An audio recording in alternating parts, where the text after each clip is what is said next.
Sheinbaum dice que no permitirá que el ejército norteamericano pise territorio mexicano. Estados Unidos señala que directivos de Pemex durante el gobierno de López Obrador recibieron dinero y regalos a cambio de favores. La maestra jubilada de Veracruz sí fue asesinada durante su secuestro. La ciudadana Carla Estrella recupera totalmente su cuenta de X. Vamos con toda la información. Bienvenidas, bienvenidos.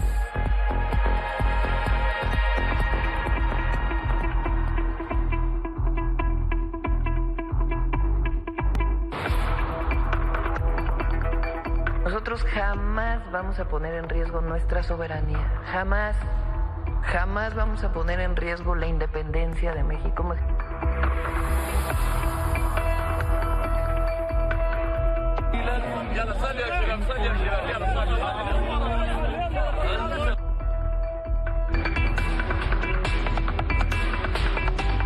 Ahora sí tengo pendiente que me vuelva a denunciar y entonces ya sería yo reincidente y la multa es mucho más alta, las penas son más altas.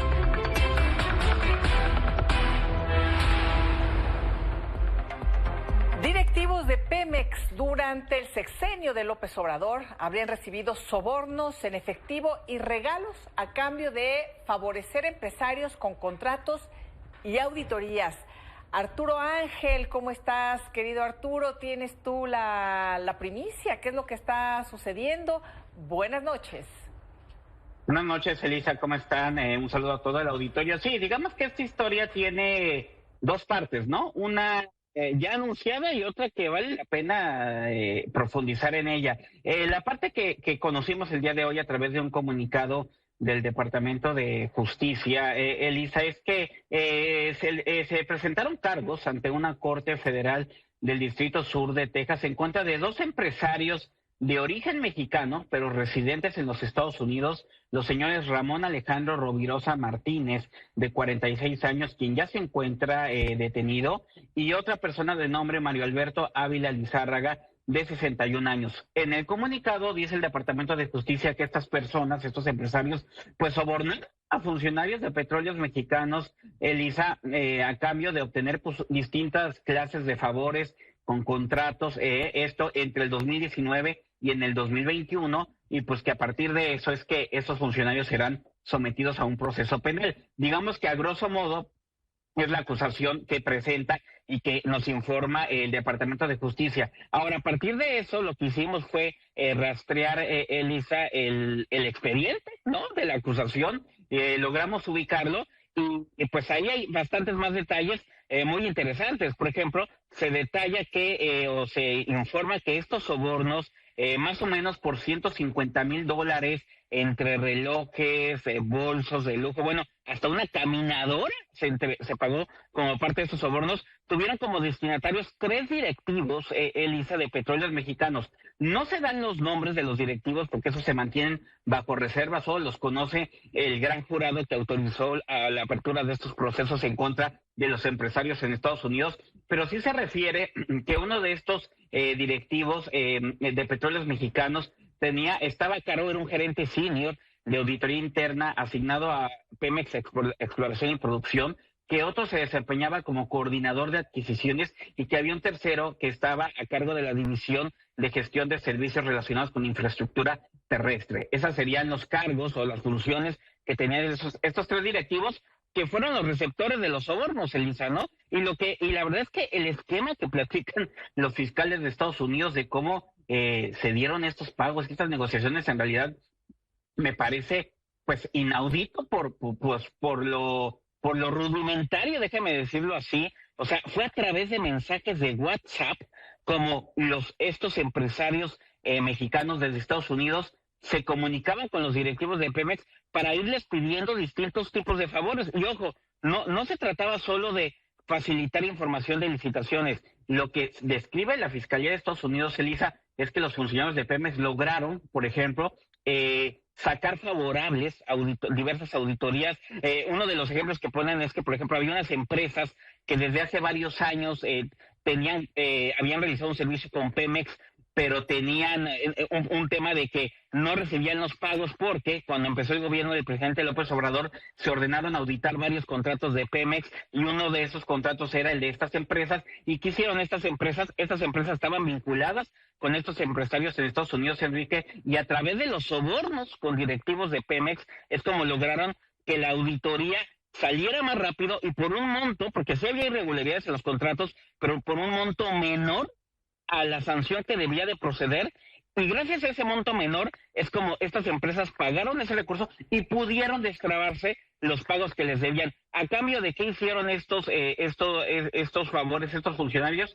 Por ejemplo, de relojes de lujo de la marca Hublot, de bolsas Louis Vuitton, por ejemplo, ¿no? Pero te digo que incluso hay un caso hasta de una caminadora de 22,500 pesos que le enviaron de regalo estos empresarios a los directivos de Pemex. Entonces, hay bastante información ya en la descripción de estos cargos y pues yo creo que sería interesante, me parece, que si bien del lado de Estados Unidos van a procesar a los funcionarios, bueno, a los empresarios mexicanos porque viven allá, y porque cometieron estos actos de corrupción desde Estados Unidos, pues evidentemente hay otra historia que compete del lado de México, porque pues nada más y nada menos que de acuerdo con la acusación, Elisa, pues esto ocurrió desde 2019 hasta 2021 por lo menos. Estamos hablando pues de los 3 primeros años del sexenio del presidente López Obrador.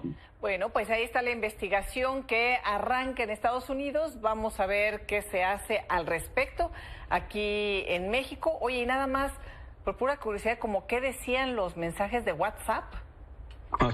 Sí, es increíble, hay unas transcripciones, había cosas como ve abriendo la botella de champaña, hermano, porque el tal día va a ser la licitación, pero tú ve abriendo la botella de champán porque evidentemente ya sabían que era una licitación dirigida hacia esas empresas, ¿no? O había otras partes de, hermano, te agradezco el apoyo, y le decía el empresario mexicano, el directivo de Pemex, ni me lo agradezcas, te lo has ganado, ¿no? Disfrútalo. O sea, un cinismo, Elisa, en la forma en cómo se escribían este tipo de mensajes, pues muy, déjame decirlo, muy confianzudos y muy, pues ni siquiera buscando disfrazar el asunto, que es lo que más sorprende, ¿no? La manera en cómo pues los fiscales de Estados Unidos, a través de las conversaciones de WhatsApp, es como lograron descubrir cómo funcionaba todo este esquema. Muchísimas gracias, querido Arturo Ángel. Estaremos muy pendientes de toda esta información y más. Buenas noches. Buenas noches. Y sobre un posible despliegue de fuerzas precisamente de Estados Unidos hacia México, la presidenta Claudia Sheinbaum reiteró que nunca permitirá presencia militar extranjera en nuestro país y pidió recordar lo que dice el himno nacional en estas estrofas. Tiene que quedar muy claro que nosotros jamás vamos a poner en riesgo nuestra soberanía, jamás vamos a poner en riesgo la independencia de México. México es un país libre, soberano, independiente, que colaboramos, nos coordinamos para temas de seguridad y otros temas, pero nunca nos subordinamos.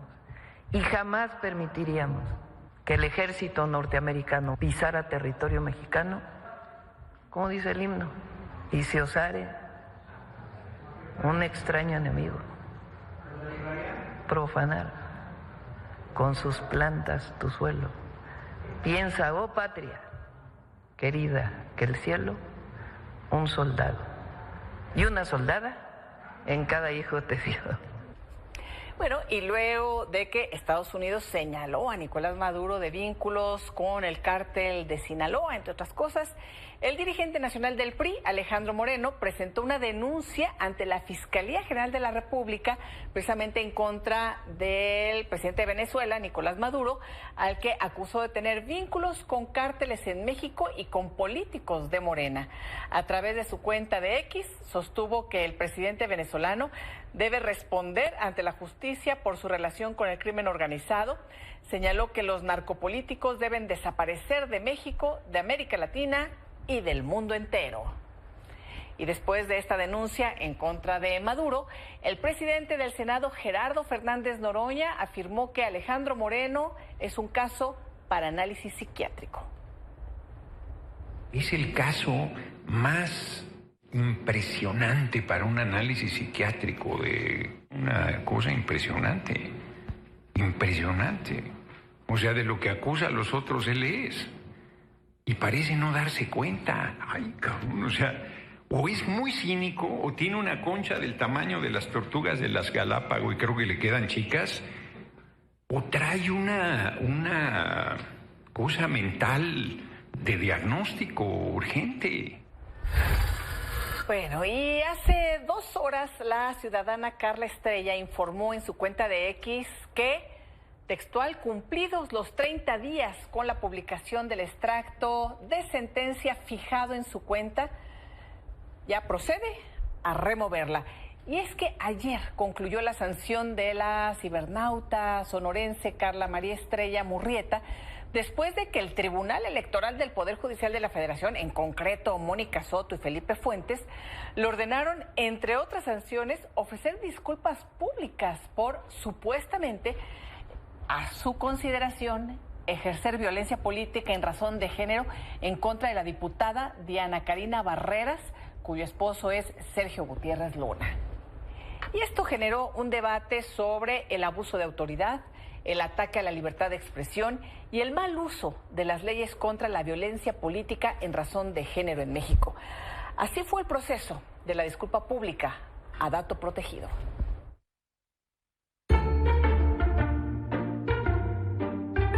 La ciudadana Carla Estrella concluyó este domingo el ciclo de 30 días de disculpas públicas ordenadas por el Tribunal Electoral, como parte de la sanción que le impuso por violencia política de género tras la denuncia de la diputada del Partido del Trabajo, Diana Karina Barreras, conocida en redes sociales como Dato Protegido. La resolución obligó a la sonorense a publicar el mismo mensaje de disculpa durante 30 días consecutivos en su cuenta de X, medida que encendió un debate sobre la línea entre sanción, censura y libertad de expresión. El Tribunal Electoral también ordenó a Carla Estrella pagar una multa de 1,085 pesos, tomar cursos sobre perspectiva de género y derechos humanos, además de consultar bibliografía sobre lenguaje no sexista. Que al fin de cuentas la que está siendo afectada y la que también está siendo violentada, o más bien la que está siendo violentada, es Carla, porque no tiene los recursos públicos para poderse defender. Porque, ojo, esta denuncia la pagaron con recursos públicos.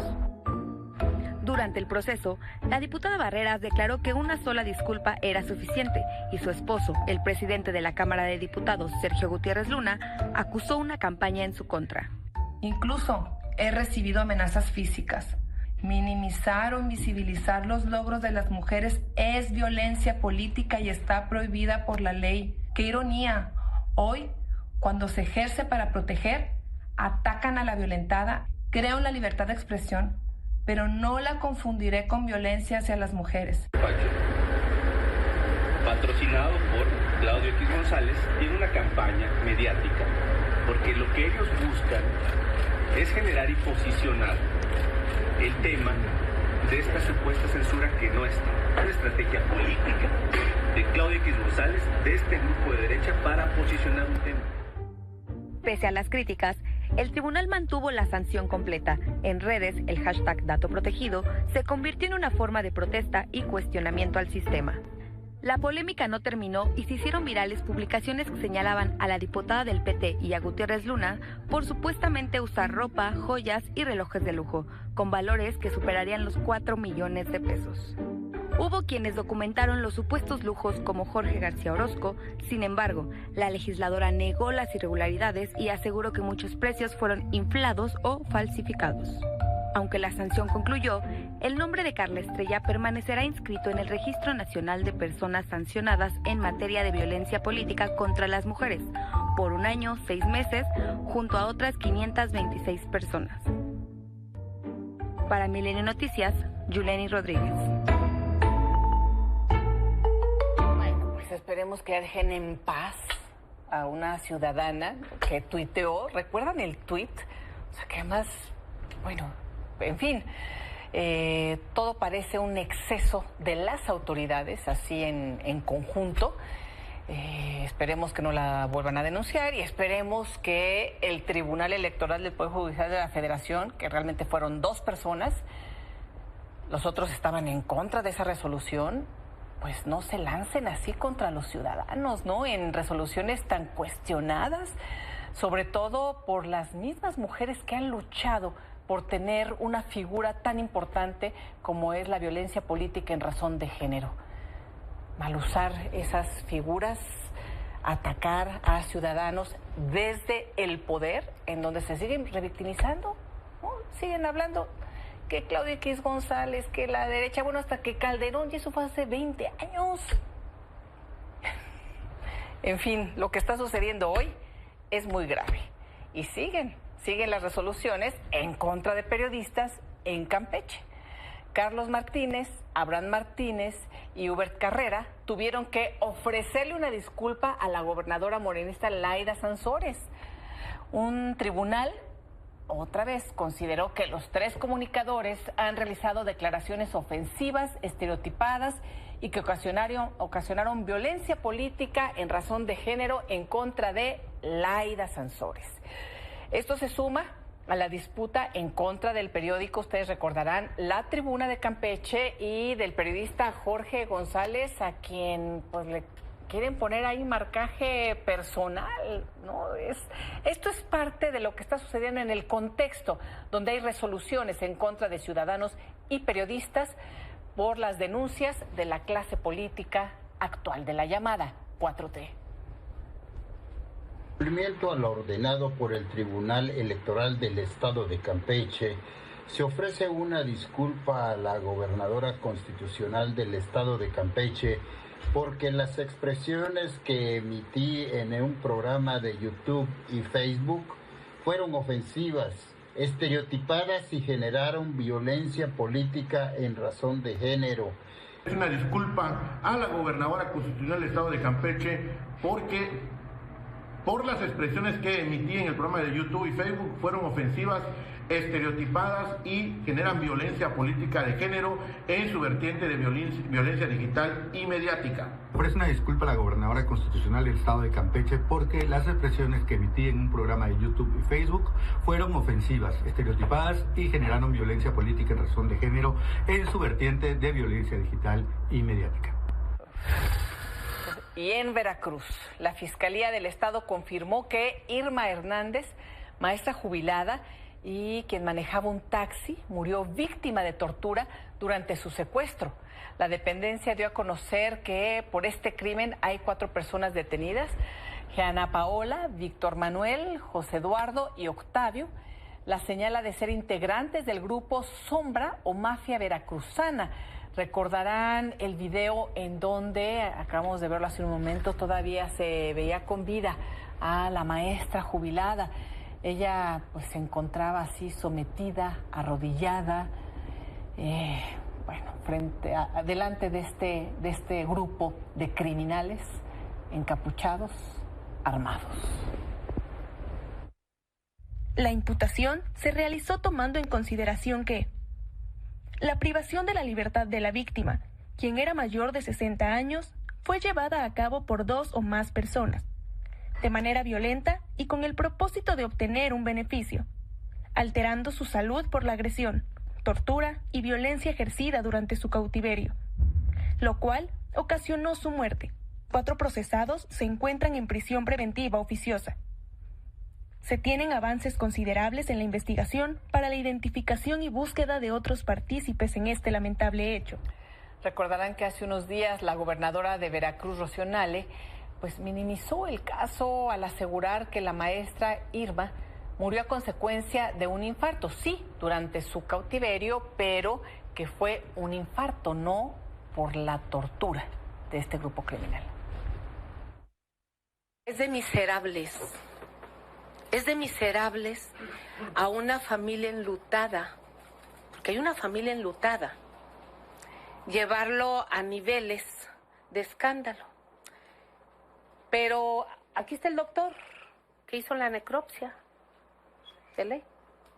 Aquí está. Aquí está. La maestra fue violentada. Después, eso lo dije, fue violentada. Después de ser violentada, desgraciadamente, padeció un infarto. Esa fue la realidad. Les guste o no les guste, si hacen escándalo o no, yo tengo que informar. Bueno, comentaba esto la gobernadora, que es de miserables, ¿no? Hablaba del médico pues que dio fe de que había muerto de un infarto. Después supimos que no era médico legista y el día de hoy la Fiscalía confirma que murió por la tortura que sufrió la maestra durante este secuestro en manos de estos criminales. Y hace unos momentos, la Fiscalía General de Justicia del Estado de México cumplimentó una segunda orden de aprehensión en contra de Carlos, Lilia y Ana por el delito de secuestro con agravante de haber causado la muerte. Estas personas están detenidas por el caso de Fernandito. Por la tarde ya habían sido vinculadas a proceso por desaparición forzada en contra del menor de 5 años. Tras 8 horas de audiencia, un juez de control confirmó que hay elementos suficientes para seguir el proceso y fijó 3 meses para la investigación complementaria. La defensa se desistió de presentar pruebas y los peritajes determinaron que los acusados son imputables. Por cierto, en tanto, fue destituida la abogada de la madre de Fernandito. La abogada Fabiola Villar, que había dado varias declaraciones, denunció que la gobernadora del Estado de México, Delfina Gómez, y la alcaldesa de Los Reyes La Paz, Marta Guerrero, convencieron a la madre de Fernandito de quitarla del caso. Comentando a la familia que fue el día domingo, el día de ayer, Delfina y la presidenta de Los Reyes, y ellas decidieron quitarme para que no se ventile más cosas, seguramente, por cuestiones políticas, ¿no? Llenan de atenciones, le llevan despensa y todas estas cuestiones, pues al final pues se queda, la decisión de ella pues es quedarse con, la familia está inconforme porque tampoco sabía de esta situación, sin embargo pues ahorita lo acaban de manifestar en la audiencia y es que nos acaba de nombrar otro abogado, nos revocó. Y desgraciadamente se registró otro caso similar al de Fernandito. Ahora ocurrió en Chalco, también en el Estado de México. Dulce, de 12 años, fue asesinada cuando hombres armados fueron a cobrar una deuda a su casa. Es una tragedia bastante fuerte, ¿no? Porque pues ahora sí que por culpa de alguien más que haya pagado una niña inocente, se me hace una injusticia totalmente grande. Dulce N., de 12 años, fue asesinada a balazos en el municipio de Chalco, presuntamente por una deuda familiar. Los hechos ocurrieron las primeras horas de este lunes 11 de agosto en la comunidad de San Pablo Atlazalpan, mientras la menor y su familia dormían. Al parecer, después de las 4 de la mañana, hombres armados llegaron a la vivienda de lámina y de cartón en motocicletas para cobrar la deuda. Ante la negativa de pago, dispararon en contra de la niña. A mí me despertó, fueron unas como tipo detonaciones, algo muy fuerte, no sé, no les sabría decir qué fue. Y después, me aseguré que estuvieran bien mis hijos, ¿no? Últimamente sí se ha vuelto muy inseguro aquí. Hasta hoy en la madrugada pasó eso, pero aquí sobre esta calle sí se ha vuelto muy inseguro. Al sitio, ubicado sobre la calle Reforma, esquina cerrada de Benito Juárez, arribaron cuerpos de emergencia, quienes confirmaron el deceso de la menor. Más tarde, personal de la Fiscalía General de Justicia del Estado de México comenzó con las investigaciones correspondientes. La menor tenía lesiones por proyectil en la espalda y las piernas. Su madre y su abuela resultaron ilesas, mientras que su hermano salió corriendo del domicilio aparentemente para esconderse entre la milpa que crece en terrenos baldíos aledaños. Dulce ayudaba a su mamá a vender elotes y chicharrones afuera de su casa para sustentarse. Además, apoyaba a sus abuelitos que tienen un puesto en el tianguis. Hasta el momento, no hay personas detenidas por estos hechos. El Estado de México, Juan Camacho. Una pausa y volvemos con más información. Oscar Valderas, buenas noches, querido Oscar. Querida Eli, buenas noches. Oye, muchos temas de los cuales hay que hablar, pero antes que nada quiero tu opinión acerca de lo que le preguntaban hoy a la presidenta Claudia Sheinbaum acerca de una posible incursión de militares estadounidenses en territorio nacional, de si hay sobrevuelos de drones de Estados Unidos que no hayan sido acordados con el gobierno mexicano. Ella pues habla de la soberanía, de que no va a permitir una invasión y bueno, hasta frase ahí partes del himno nacional. Sí. Pero ¿lo ves viable, Oscar, que pueda haber una incursión? Yo creo que la gente cuando hablamos de una incursión o invasión, que es una palabra que todavía suena más fuerte. Sí, que la usa mucho, bueno, la llamada 4T, incluso la presidenta, y tú habla de invasión, de soberanía, ¿no? Solemos pensar en estas guerras que ya no existen porque han dejado de ser populares, en la cual Estados Unidos enviaba tropas a un país extranjero y entonces se hacía una toma militar. La guerra de Vietnam, por ejemplo, en ese sentido fue extremadamente impopular. La última, la guerra en Irak, tuvo unos resultados desastrosos. Resultó que no habían encontrado lo que estaban buscando en esta lucha contra el terrorismo. Y yo creo que hay que dejar de pensar en esos términos. Corresponden al siglo pasado y hoy más bien se llaman guerras remotas. Sí. Oye, y ahí hago un paréntesis porque recuerdo que yo entrevisté en aquel entonces a Hans Blix, que era el inspector de la ONU de armas de destrucción masiva. Haciendo el reporte para Estados Unidos, y ella había hecho es que no hay armas para que ustedes ingresen e invadan Irak, ¿no? Era el momento de la reelección o no de Bush. De Bush, claro. Y vimos cómo, por ejemplo, los cementerios militares estaban llenos de jóvenes cadetes, de jóvenes militares que habían muerto en combate y que generó una gran erosión justamente al Partido Republicano. Eso permitió el regreso del Partido Demócrata al poder. Hoy yo creo que no estamos en esa condición. Hay que dejar de pensar que van a llegar por Sonora los Marines corriendo y van a tomar... Ahora, bueno, y hay que comentar, ahora sí hay cárteles, sí hay criminales, sí hay grupos terriblemente violentos en territorio mexicano. Los hay y existen y están. Claro, por supuesto. Y lo que hay que pensar es una especie de guerra remota, en la que no necesitan llegar soldados a tomar Sonora o que se metan a Chihuahua, sino a través de drones. A través, por ejemplo, de lo que ya vimos, los buques de reconocimiento en la costa cercana a Baja California, en aguas internacionales, incluso el sobrevuelo de aeronaves que sirven para escuchar las conversaciones. Así es como me parece que se comienza a configurar una guerra. Esto no es menor, Elisa, porque significa un gran despliegue de recursos para lo que me parece prepararse para una incursión. Hemos visto cómo también Estados Unidos ha desplegado miles de soldados en la frontera, no los ha regresado a sus cuarteles. Eso te habla de que hay una preparación y también hay que estar atentos al producto cultural. Hace 20 años los malos eran los yihadistas, los terroristas, ISIS, y eso lo veíamos en películas. Bueno, en la Guerra Fría, ya sabes, eran los rusos, ¿no? Sí, los soviéticos, y todos vimos el capítulo 4 de Rocky cuando pelea contra Iván Drago, ¿no? En la Tierra de la Libertad contra la Unión Soviética. Luego el producto cultural cambió, de repente los malos ya eran los yihadistas, los terroristas. A partir de 2001, incluso hablemos en videojuegos, ¿no? El malo era el Talibán. Y últimamente hemos visto cómo incluso el producto cultural se ha modificado. Benicio del Toro es una gran interpretación de la película Sicario, donde el malo es el cártel. Lo hemos visto también en el videojuego Call of Duty. Los malos son los cárteles mexicanos. Eso te habla de una preparación ideológica para que en caso de que haya una guerra remota que se desate a partir de los intereses de Trump, ya haya una justificación, al menos en el imaginario popular. Y creo que eso es muy relevante. Lo que huele a intervención, lo que suena a intervención, lo que se mueve a intervención hoy, y probablemente esa intervención mañana.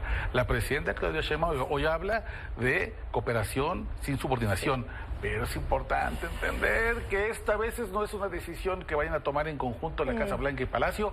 Un día Donald Trump se levanta con un mal humor, se levanta con un dato importante que soltó el Mayo, Ovidio, Vicente Carrillo Fuentes, la noticia de una siguiente barredora en algún otro lugar cerca de Texas, y ahí al menos ya están las condiciones dadas para lo más parecido a una invasión remota. Bueno, ya ha habido acciones que no son compartidas con el gobierno, en aquel entonces de López Obrador, ¿no? Por parte de Estados Unidos, como el tema del Mayo, que fue, pues dicen ya en territorio estadounidense donde lo agarran, pero quedó ahí toda una una historia sin compartir, digámoslo así, de las autoridades estadounidenses al gobierno mexicano. Bueno, ya no especulemos por qué, pero bueno, en fin. Ahí está. Ahí está.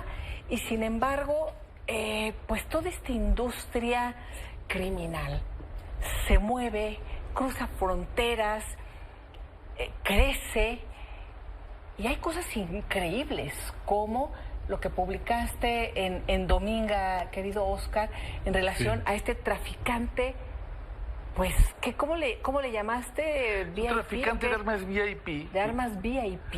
Yo conocí durante mucho tiempo, una fuente mía ha sido un tipo que le dicen seller, incluso he escrito sobre él aquí en Milenio, y le pedí que me presentara a alguien que hiciera su mismo trabajo, pero desde una posición de mayor poder.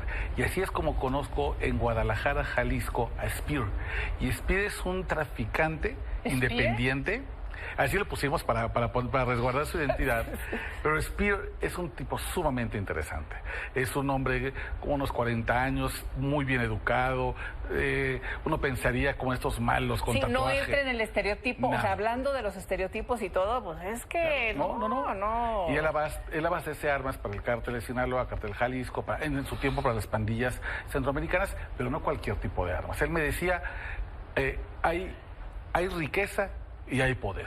Yo no le vendo a los ricos, porque el rico es el que pone un arma, una 9 milímetros y le pone diamantes. Y eso es como decía, es como ponerle un Mercedes-Benz tapetes de plástico. No, eso es el rico. Yo le vendo al poderoso, al que toma decisiones de verdad.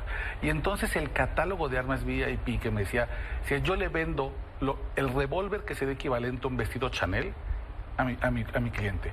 Yo vendo lo que representa el dron en Yves Saint Laurent.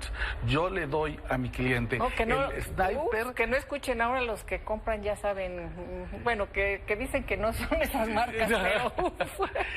y entonces, por ejemplo, hay una cosa loquísima. Él vende un arma, por ejemplo, que está hecha únicamente de un meteorito que cayó en África y que esta empresa armera en Estados Unidos mandó a sus ingenieros a extraer este material para generar literalmente una arma, una 9 milímetros de otro mundo. Y la vende él a estos traficantes poderosísimos. Y todo el relato que te hace es muy interesante porque justo marca una diferencia entre el capo que tiene poder y el que tiene dinero. Y ahí hacíamos una reflexión con él de algo que decía el escritor Roberto Saviano, que escribe sobre la mafia italiana, donde decía, es que hay dos tipos de riquezas, la que se cuenta y la que se pesa. Si tú eres de los que pesa su riqueza, tú sabes lo que es tener poder. Y entonces el texto con Spear es realmente la distinción entre el capo millonario y el que tiene poder para comprar lo que él pone en su menú. Querido Oscar, estas historias continuarán porque tenemos un mensaje a nuestra audiencia que nos da mucho gusto y bueno, tú coméntales qué va a suceder a partir del próximo lunes. Sí. Oye, estarás con nosotros, querido Oscar. Muy agradecido porque me haces parte de tu programa los lunes a las 9 de la noche. Tendremos ya una colaboración fija que hemos llamado Código Negro. En las instituciones hospitalarias, un código negro significa que una persona lamentablemente ha fallecido. Y el código negro desata siempre una investigación interna. ¿Por qué? ¿Cómo y en qué condiciones? Y esas preguntas nos las vamos a hacer, las pasamos al lado periodístico cuando hablamos de crimen organizado y haremos nuestro propio código negro. ¿Por qué? ¿Cómo? ¿Y en qué condiciones ocurren los hechos violentos de este país? Le pondremos contexto para dejar de contar muertos y hablaremos del fondo que no necesariamente se ve para que la audiencia pueda entender mejor qué está pasando en este México roto. Código Negro con Oscar Valderas a partir del próximo lunes aquí en Milenio 21 horas. Y de nuevo, Eli, gracias por la invitación. Querido Oscar. Gracias a ti. Una pausa y volvemos.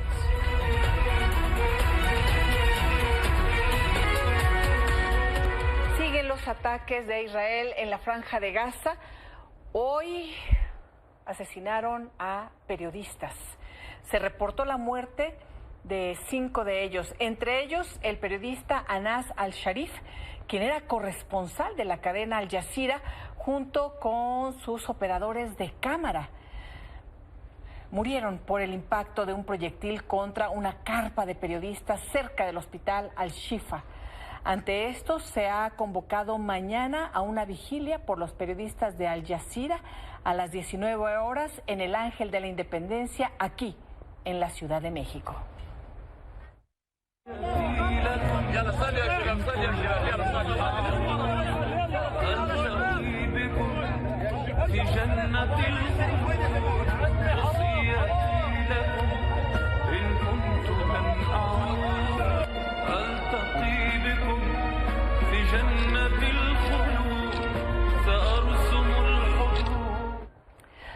la información. Gracias por su atención. Los dejo con el reporte financiero y económico. Los espero mañana en este espacio de noticias. Hasta entonces, buenas noches.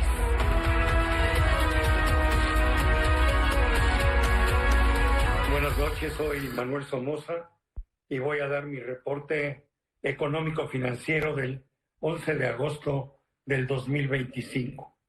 Lo más relevante el día de hoy fue que el dólar se fortaleció antes de los anuncios de la inflación en Estados Unidos del mes de julio, que se darán a conocer el día de mañana.